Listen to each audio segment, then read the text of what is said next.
Benvinguts al Món Obert d'Estiu, l'únic programa de ràdio que t'ofereix l'exclusiva de conèixer món a través del turisme responsable. Aquest estiu convertirem una vegada més la plataforma comunicativa que encedeix Ràdio L'Hospitalet en un avió radiofònic d'ús comunitari. En els darrers 5 estius hem viatjat amb propostes de gairebé 30 organitzacions no lucratives diferents. Propostes totes elles que reben denominacions diferents, com brigades, camps de treball, estades solidàries, però que tenen un gran denominador comú: entendre el viatge com una eina de transformació social. És d'aquesta manera, amb un somriure als llavis i amb els 5 sentits ben desperts, que et convidem a emprendre el vol en el Món Obert d'Estiu.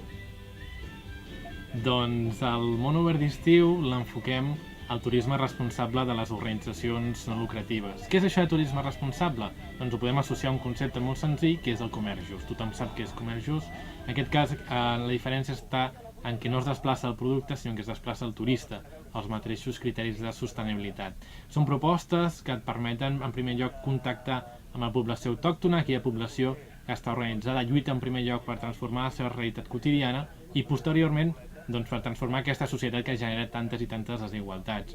Són viatges, són experiències, són estades que transformen a nivell personal aquelles persones que s'apropen a aquests territoris i posteriorment a la seva tornada transformen a la comunitat, les famílies, els amics i amigues d'aquelles persones que han gaudit d'aquesta experiència.